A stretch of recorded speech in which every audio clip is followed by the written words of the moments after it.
It doesn't interest me if there is one God or many gods. I want to know if you belong or feel abandoned, if you know despair or can see it in others. I want to know if you are prepared to live in the world with its harsh need to change you.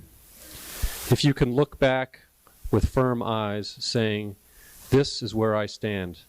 I want to know if you know how to melt into the fierce heat of living, falling towards the center of your longing. I want to know if you are willing to live day by day with the consequence of love and the bitter, unwanted passion of your sure defeat. I have heard in that fierce embrace even the gods speak of God. I just have a brief reading today before I introduce Nicole. And it's just some quotations I pulled up on travel wisdom. Some of these quotes are from people that most of you are acquainted with and may have heard a number of times. The first is by Lao Tzu, an oft repeated one. A journey of 1,000 miles must begin with a single step. Excuse me. And the second one is by Robert Louis Stevenson, who was described as a travel writer. For my part, I travel not to go anywhere, but to go. I travel for travel's sake. The great affair is to move. There's a little longer one by Mark Twain.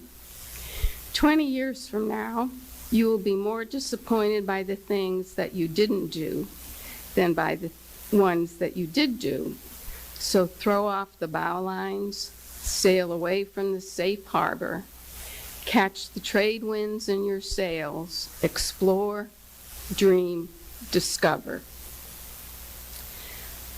A short one by J.R. Tolkien. Not all those who wander are lost. I'm sure many of you have heard that one too. And this one, in some places, was said to be an unknown author, but in another place I found it attributed to Henry Miller. One's destination is never a place, but a new way of seeing things. By St. Augustine, the world is a book, and those who do not travel read only one page. And a brief Turkish proverb, no road is long with good company. And lastly, from someone I'd never heard of and can only tell you that he was born in 1955 and wrote a likely little-known book called Lines of Thought by an Unknown Author. His name is Mark Amend, A-M-E-N-D, and his quote is probably my favorite of the bunch. Travel is more than having a destination in mind. It is discovering a place in your heart you've never been before. Okay, for our speaker, Nicole Vachon.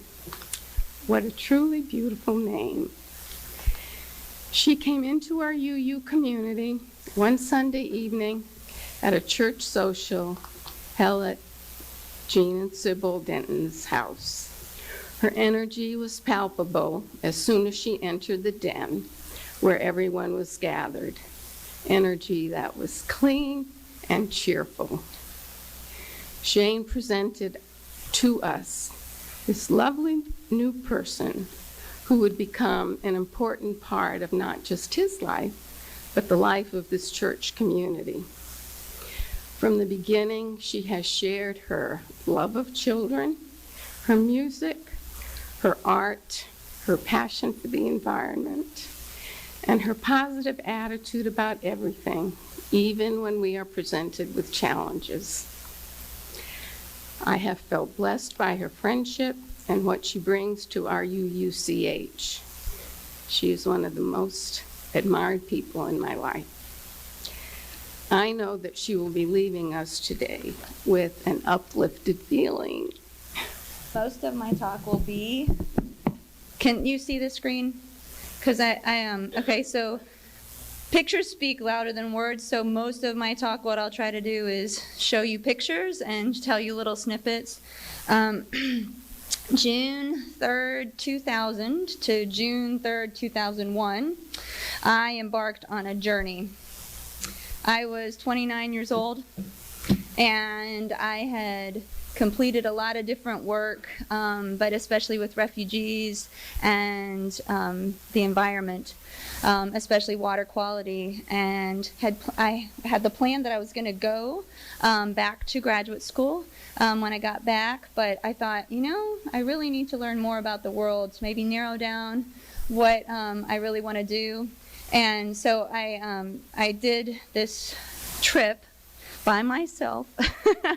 But as Bunny said, well, maybe she didn't say it so much, but what I got out of it is you're never really alone in the world, because if you think about it, there's a lot of people out there. So if you really want to be alone, you have to work at it sometimes. And I really met a lot of wonderful people and had a lot of experiences on my journey. And it was a year. So I'm going to try to capture some of the highlights of a year of busy travel and experiences in about 25 minutes. So I will try to, Jean's going to be my timekeeper. I'm going to see this or wrap it up if I know I'm going too long. So Harry, don't worry, he's going to do it to me maybe too.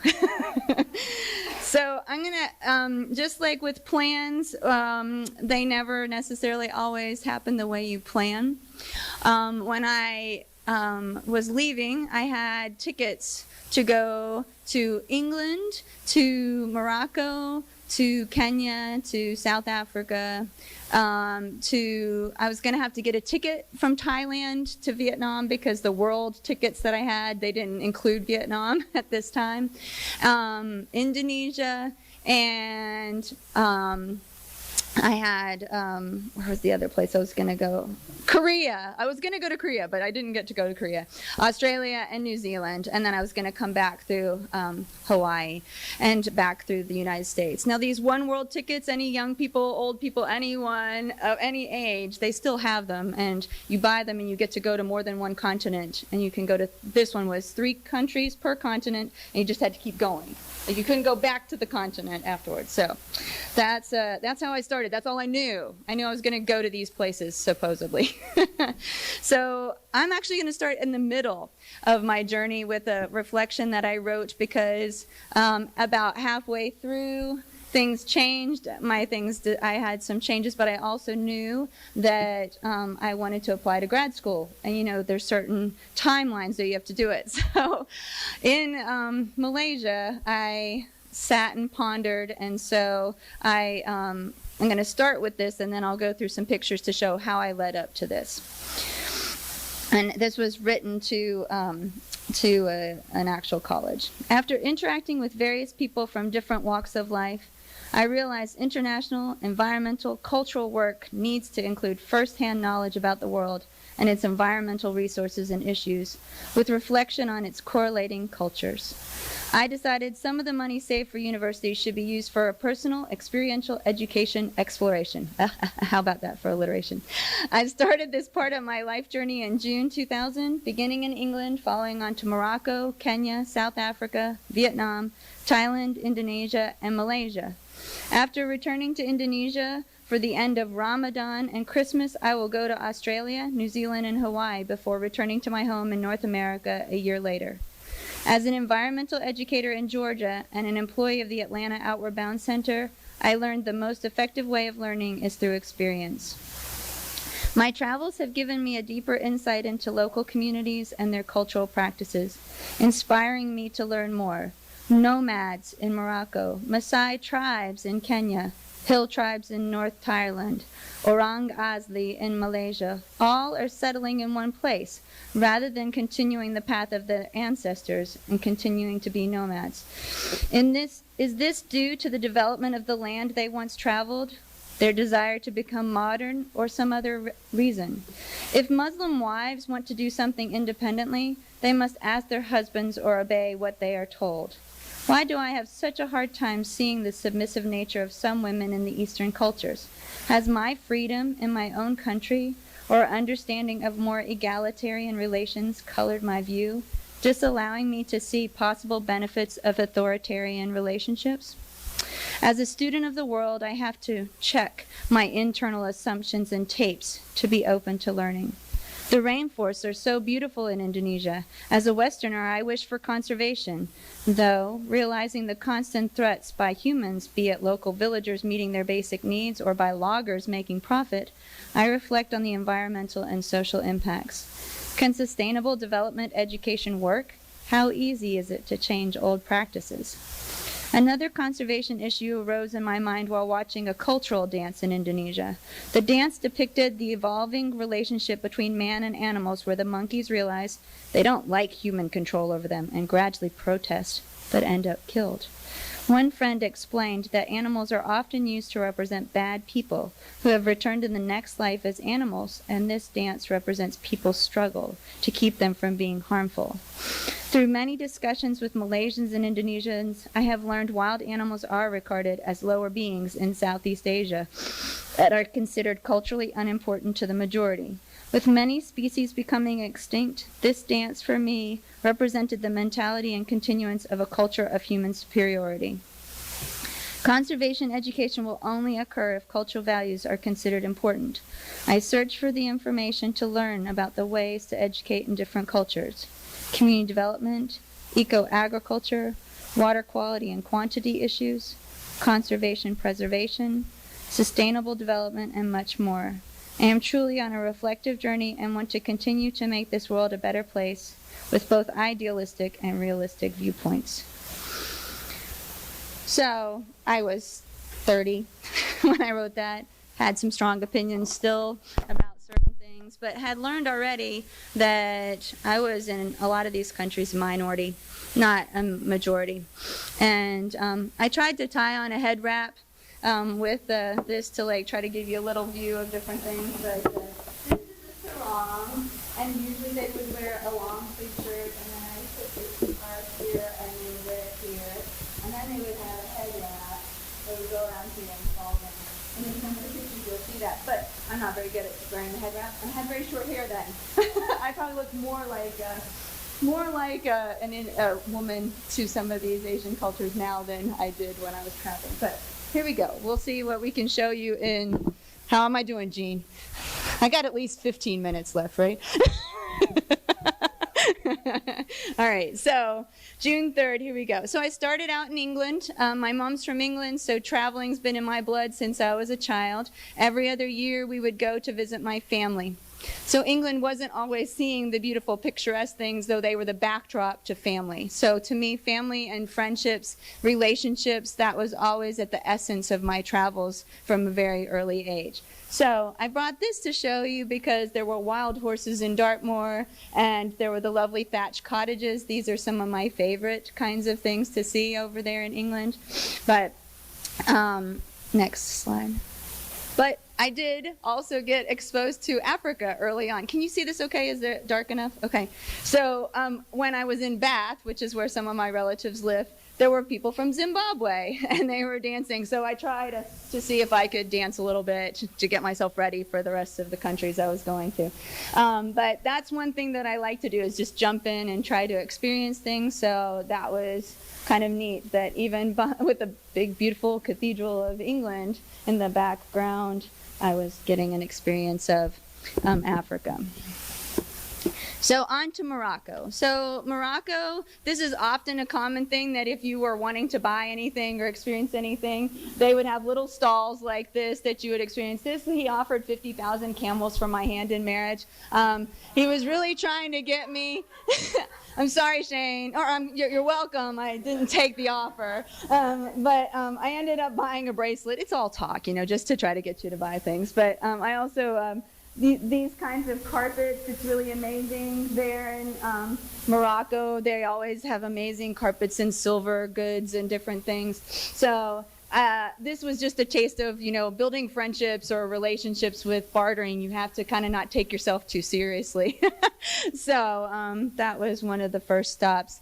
I had gone to visit my friends from Atlanta that I knew, and they were living in Ifran, which is a mountain town, and Kevin teaches there still. He and his wife both live there with their daughter Claire, and I just met her as a little baby when I was there. So next one.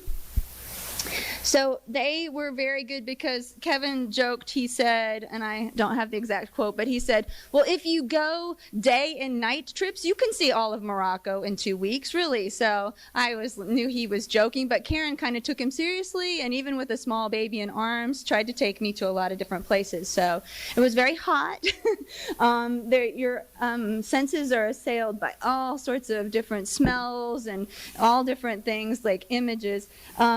One of the things that I thought was really powerful, we love different leather goods and the different colors. They're not all natural. So the process that it takes to make these, they have different dyes from poppies or mint or other things that are from the natural area. But it doesn't smell like mint or poppies when they're doing this. So this was just an amazing thing for me to think, wow, this just like labyrinth. To me, it kind of looked beautiful, just like the texture of it, but the smell was like, oh, wow. But I don't know if you can see right here, but they would get the leather and they would then dip it into these different whichever one color they wanted. And it was quite a large process, but I thought, wow, where does that waste go? Like my other environmental quality was already thinking, where's the water quality? What's going to happen with the impacts? So these were the kinds of things I'd see beauty and then consider the environmental components at the same time. So we went to the mountain regions called Chefchaouen, and I loved it. And I had so many pictures. But that was like in the landscape. There were all these like little houses dotted. It's one of the towns or villages that's most close to the north of Morocco, which is then very influenced by Mediterranean. So in this country, I'll show you in this town or village, Chefchaouen, I first realized people are washing their laundry in the creeks and the rivers. They had, just outside of the city, they had the river, the stream coming down through the mountainside, and they would wash their clothes here. And then, I don't know if you can see that it would then run down into the water source, which I'm sure was, then everybody lives downstream. They were taken from. So as an environmentalist and aware of that's like, oh no, that's not good, all the things they're putting in, but that's the water source that they have. And that's what they were making do with. They were doing it outside of the town. They weren't doing right. They were trying to keep, things away from where everybody, but I was like, oh. So this was what my artistic side loved of this place. This is one of my favorite pictures. This was a mosque, and then this was just an alleyway. It was very whitewashed with blue doors, very typical of Mediterranean. But even the mosque kind of tied in with the blue door. And in that location, if you turn to the next one, I bargained and dressed up. So he had to help me put the headgear on. That's me. See, you wouldn't have even known unless you saw my blue eyes peering out. But I did buy this blanket, the blue blanket that's on the bottom of this table. I love those colors anyway, but it was to remind me of the beauty of Chefchaouen. They had wool blankets. They had all different ones because they raise, different sheep and different kinds of animals, and they get the wool and then they dye them. So, but I bought the blanket and like a little prayer rug for my parents. But anyway, you can see this was actually a small shop. But most of these ones had towers of blankets, towers of rugs, and you always got mint tea, and it was really yummy. But had my first tagine there, which was really yummy, which is a slow-cooked pot. If you want to go try it sometime with me, some ladies have. There's a place in town that we can go to. Next one. So they, like I said, are influenced in Morocco by lots of different cultures, but this was a Roman ruins, the largest one, Volubilis. was like about a 45 minutes ride from where I was staying. And Moulay Idris is not pictured on here, but that was a place that a lot of Muslims would go for kind of their spiritual journeys. So I went with this Egyptian who was very wealthy in his own country but had become Christian, and he was now living and going in the community in Ifran because he had been ostracized in his own country for his Christianity. So at this point in time on my journey, I would consider myself Christian, but I was really searching because I had had some experiences at World Relief Refugee Resettlement Agency in Atlanta prior to this journey, where Bosnian Muslims had not received a job because they were not Christian. And it was World Relief. They were a Christian organization, so they could do that. So I was already starting to have questions about how do you embrace the world and how do you understand there's different paths.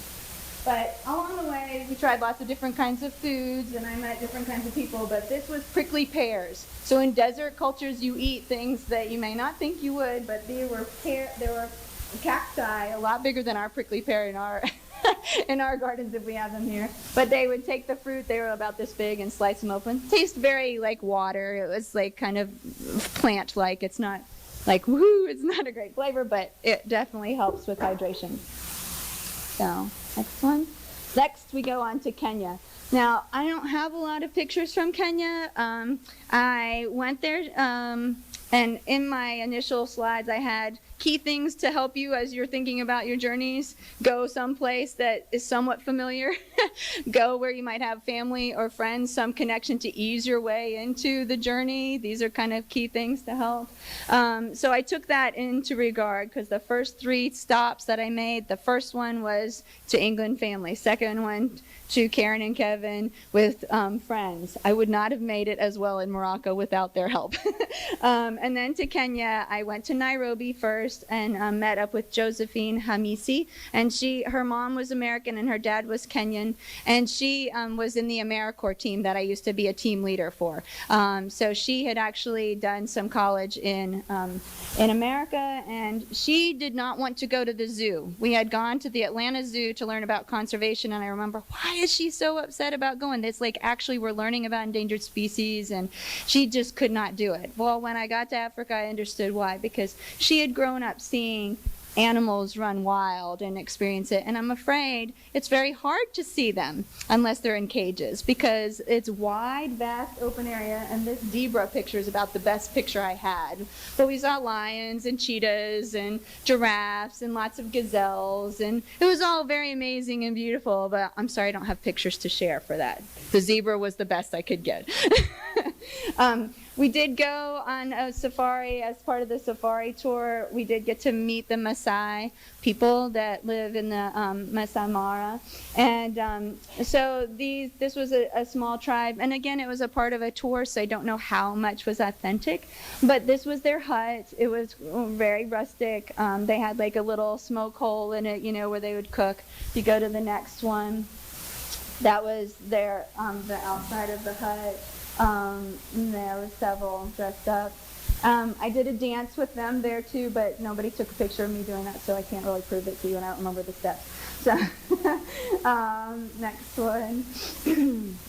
I did get to hold a little one. This was one of the things, like here I, get along with children so well. As I traveled along, children did sometimes want to be around me, but other times I was somewhat scary because I looked very different from them. This little child, she did let me sit with her, but you can see she was kind of shy. I don't know if you can tell, but she has more westernized clothing. So this is something that I saw as I traveled along, that there was definitely this mixture of the cultural, kind of their ancestral clothing or whatever, the traditional ones. And then you see the Western ones that might have been provided for them or they traded. So, all right. So I'm definitely flying ahead to different things and giving you quick tours. This is Vietnam. So from Kenya, I did go to South Africa. I only spent 3 or 4 days in South Africa. I didn't know anybody there. It was a quick journey. I did there meet find that South Africa is really a combination of a lot of cultures to come together. So I could have just gone there, and I would have met people from Zimbabwe and Kenya and a lot of different things. I did buy this kind of a bracelet there. This is actually, I learned later, a fertility bracelet. Luckily, I was not really fertile while I was traveling or anything, and came back. It didn't like work until like later in my life, I guess. But anyway, these are like a shell that they would use, and this is real leather that's very raw leather that you can see. So that's something about here. And then this picture, I want to go back to Kenya before I talk about Vietnam. This picture was probably one of the most powerful experiences that I had. Can you hear me okay when I'm talking? This artist, Peter Elonga, I met him after I had come back from the safari. He liked to use nature in his art. And as you see from the elongated neck, some of the other pictures that he had were people that were actually birds or other animals. He had really kind of morphed the people together with the nature. He really wanted to see a connection between humans and nature so that they would understand. So this one, he had actually been discovered a little bit, so they weren't really cheap. So this one I just like because the story he told me of this one was that the mother and child, they only have one stitch left amongst them. Only one. But both of them love each other so much that they wanted the other to have it. So that's why they're frozen in the frame of holding this one stitch between the two of them to say, I love you so much, and I will only share this life. I want you to have it. As Kate was saying, it could be looked at as a Madonna and child kind of thing, but that's the interesting interpretation as you travel. Depends on what you carry to the experience. So again, I think that it could be looked at as used for a lot of different people, different traditions. But the story and the experience sharing with him of learning to understand it. It's actually not completely complete if he has inside a configuration. The other half of it could be that their clothing was so worn that only parts of the leg use it, the vibrant patterns and because that was difficult to see and well worn. I also met on the safari a person who was from Malaysia and he was pedaling across Africa. They would stop and go on trips, but then they would pedal some more, and so that's why we keep pedaling for sure. And I met him later in Malaysia and got a little bit of tour around Malaysia with him. So Vietnam, well, I was back to friends again. I was dating a guy from Vietnam, and he and his family were going back. They were refugees that had come over, and they had wanted to go back after they had come quite young to Atlanta. And so Halong Bay is known as like a very, like you'll see postcards of this. It's known as the dragon. These are considered the scales, and these are like the junks that you would, like these are the typical boats.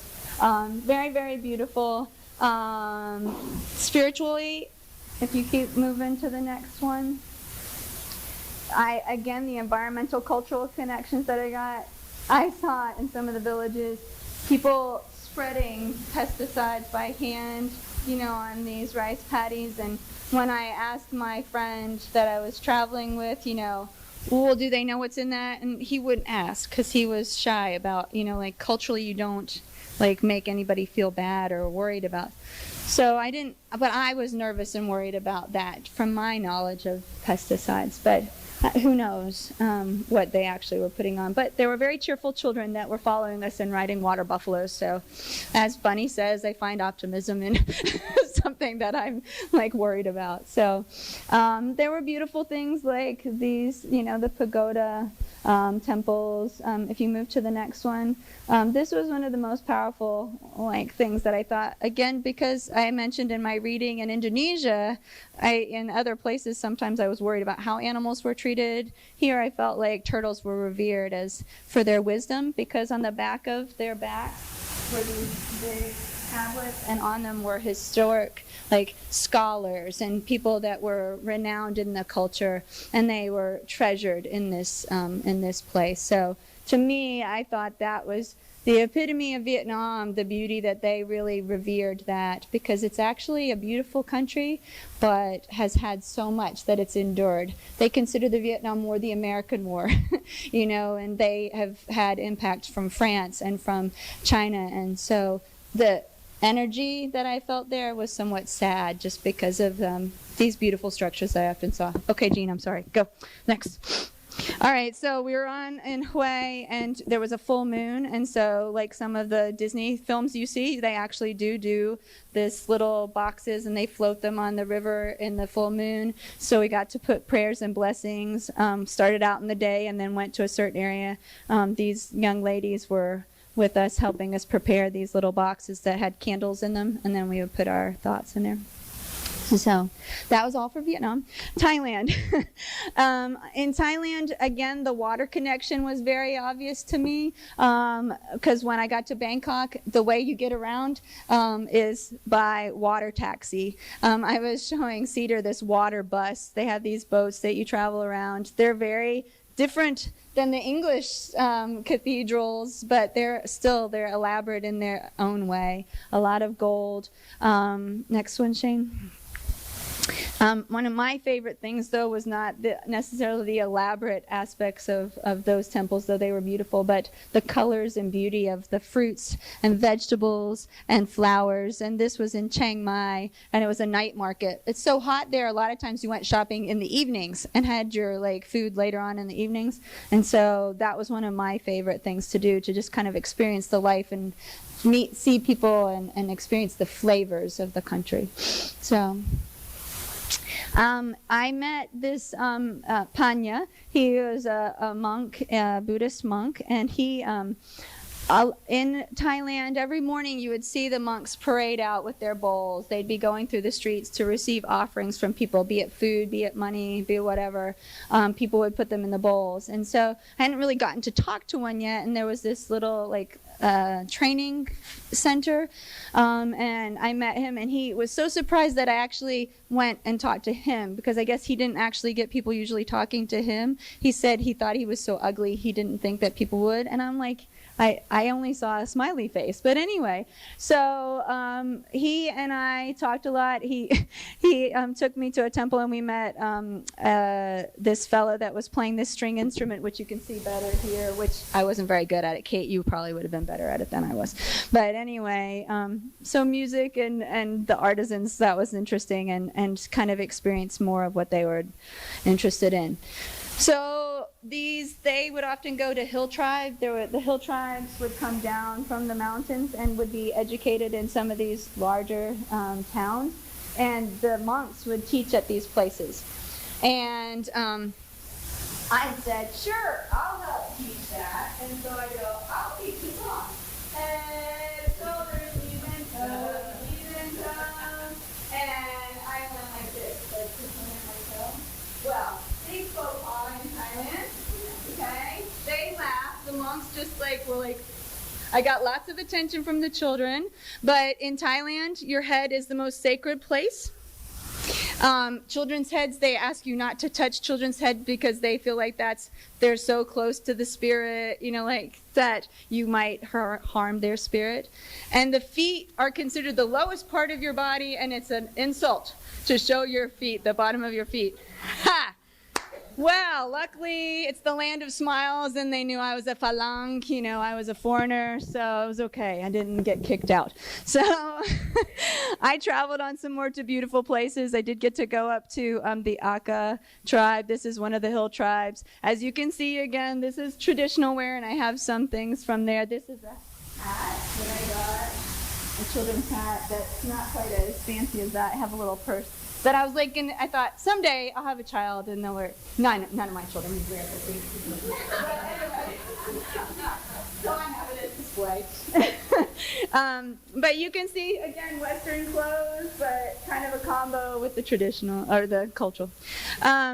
Yim soy. Beautiful smile. I heard that several times because, as I said, I was armed with a backpack and a smile and just ready to try to meet people. So Yim Soy, let me see everybody's beautiful Yim Soy. This little girl, like I said, some children, they would be scared of me if they saw, but when I said Yim Soy to this little girl, she grinned so big. And this is one of my favorite pictures. This was on the way to the forest monastery. I found out about a forest monastery, Buddhist forest monastery, from a woman from Israel, and she was going there. And as we passed through the little village, next slide, we came into this beautiful clearing that had very simple wood structures, and I got to spend a week there trying to learn to meditate. I think I'm not very good at the lay down meditation. I need to do the laughing yoga or some of the other active ones, but I learned that, again, it was truly a joy to be a part of this community. Every morning we would get up and we would help to create the meals of the day. These ladies were kind of they lived there too, but they weren't the monks, obviously. This man also was part of it, and I just love that picture. But we would carry our offerings to the monks. They didn't have to come around to us. And we would then, after we had given them food from each of what we offered, we would then have meditation, sitting and chanting, and just being a part of opening the day. And because I love to sing so much, that truly was a joy. That part, just to hear the chants together. In Christian cultures, other cultures, they have chants, and it really is, to me, one of the ways that you connect with people. So, like I said, I was only going to go for a couple of days. I stayed there a week, and then I had to move on the next. At this point in time, I thought I was only going to do a trip for 6 months, so I still had a long way to go. I went to Indonesia from there, and I did go first to Jakarta, which was a big city, and one of the things that you wonder about when you're traveling alone as a female is there are any scary moments. So in Jakarta, I did have a scary moment. There was a taxi, the only one available late at night, didn't have an actual reader on it, and there was no notification that it was a taxi, but I trusted in whatever guardian angel or whatever good there was, that if you think positive will happen. So I got there, and I had some other pictures of that, but I really, truly, I was, able to give boundaries now.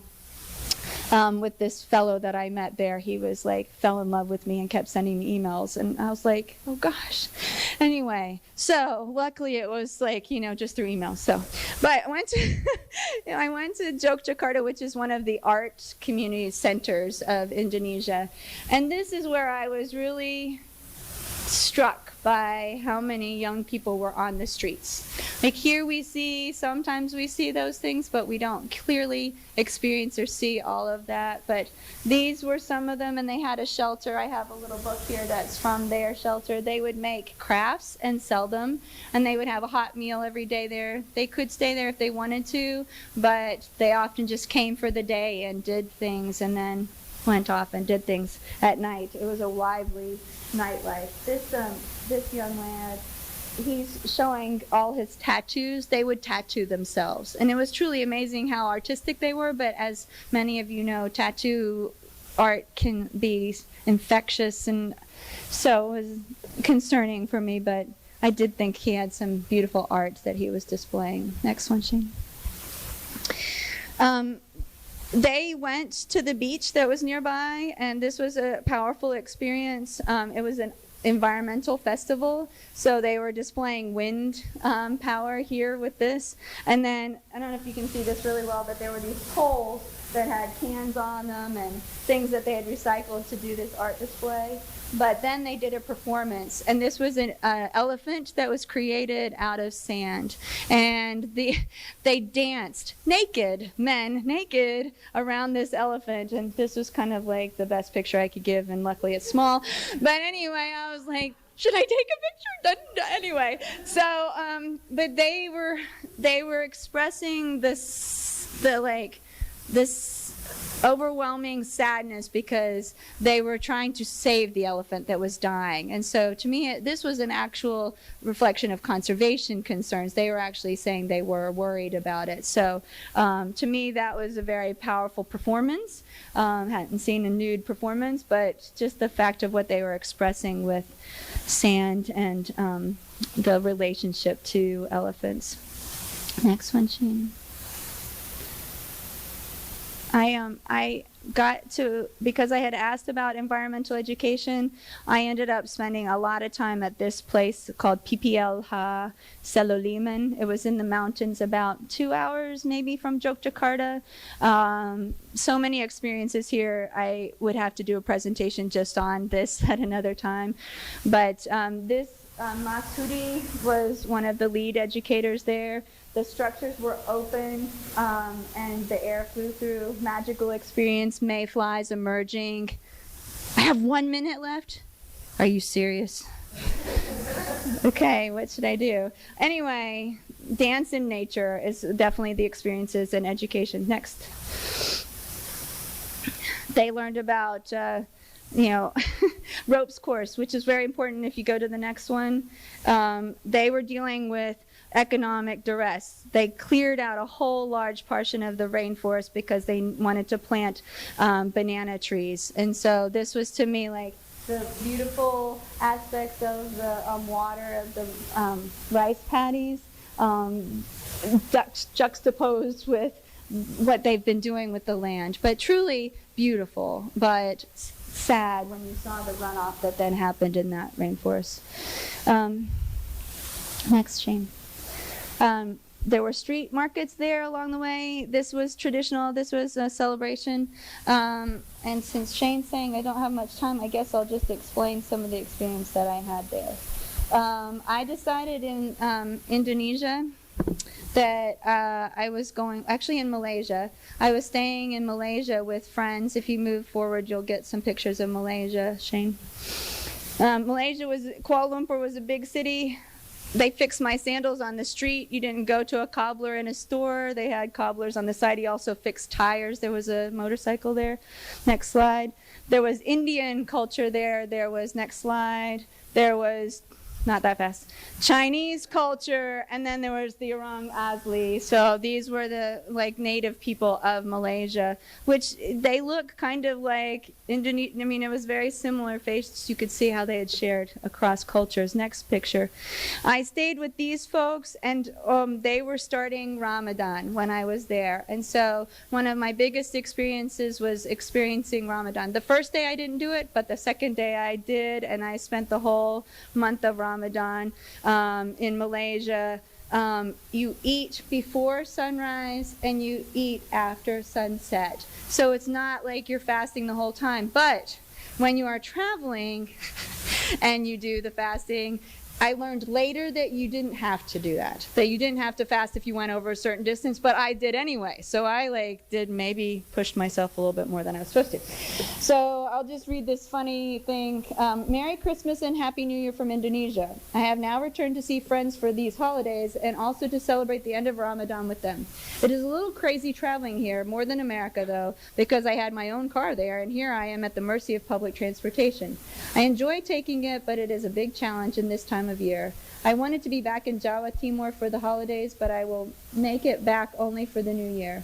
All the buses are full, so I will spend Christmas and Hari Raya Idul Fitri, end of Ramadan, here in Lampung, Sumatra, with a good friend I made when I stayed in Jakarta.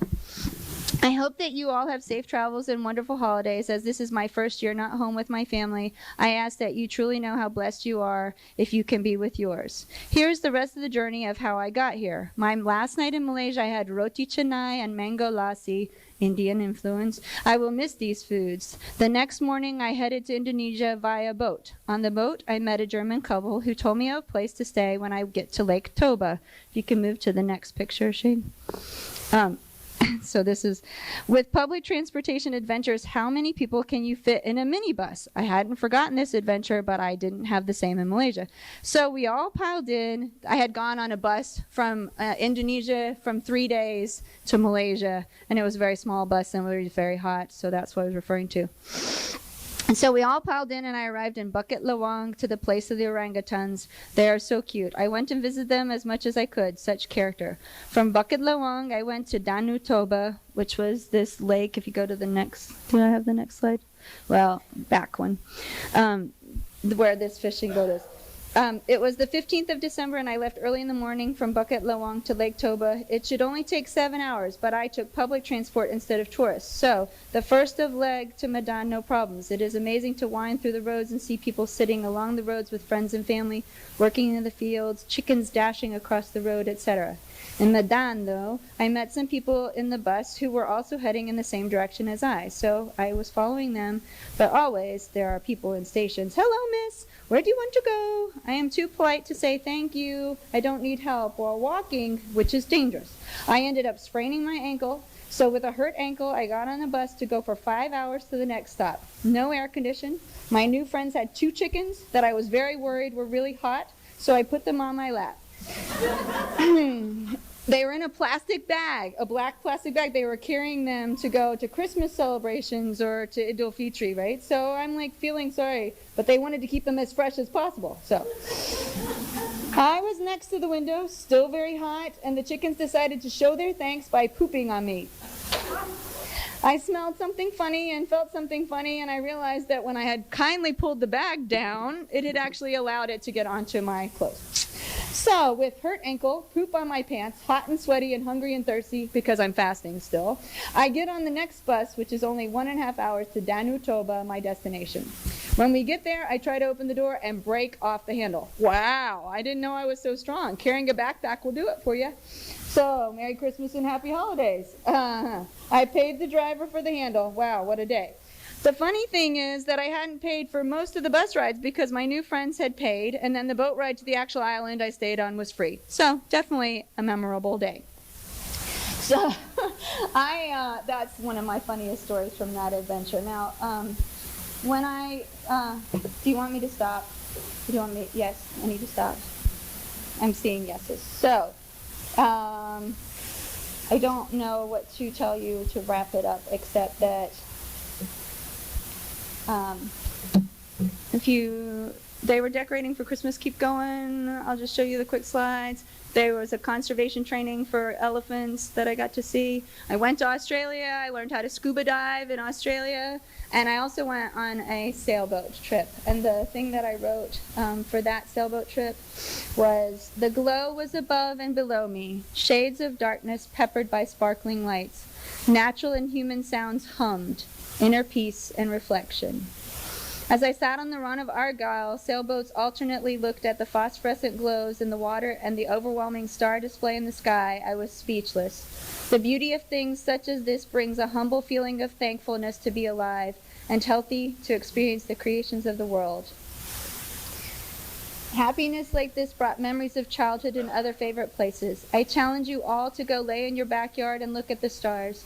I know many of us can't see the stars for the light of the city nearby, but try and think of the happy things in our life that make it worthwhile to continue our exploratory journey. So that was that. And then I had kind of a crazy experience in Australia and New Zealand. That was a Christian experience. And I don't think I have time to share that. So that will have to be part 2. Shane's saying, Gene's not Shane. No, he is. Gene's saying too. So I'll just skip on to the last pictures then, so you see the pictures and say, this was New Zealand, some of the highlights. There's fjords, there's glaciers, there's amazing sights. Stop, don't go into that. Don't go into that. Those were the ones I can't, there. So I had many adventures and many journeys. The Christian component of it that I had at the end, I actually thought, oh, I'm going to be a Christian because it was such a powerful experience. But they had me recommended that I burn pictures of me when I was offering things to the Buddhists at the Buddhist monastery.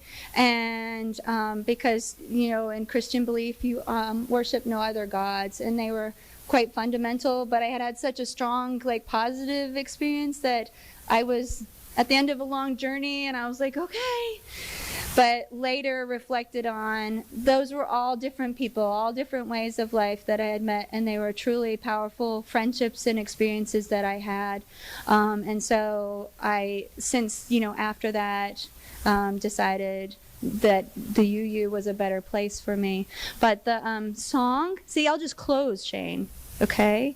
I'll close with the song that I learned in Indonesia, and see if you all want to stand up now that you've sat so long listening to my stories.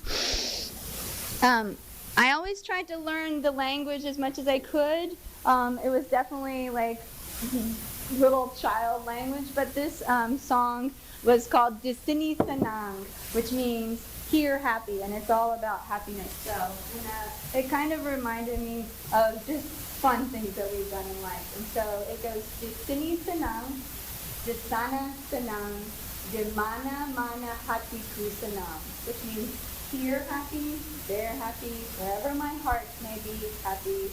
And then just blah, blah, blah. Okay? So you can see if you can get along. You can just dance along with me. Okay, so it goes Di Sini Senang, Di Sana Senang, Di Mana Mana Hatiku Senang, Di Sini Senang, Di Sana Senang, Di Mana Mana Hatiku Senang. This is the easy part. La la la la la la la la.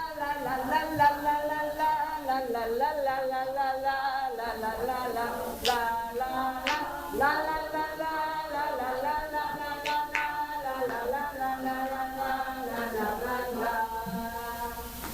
So my heart is here now. I am happy to be with you and share part of my story.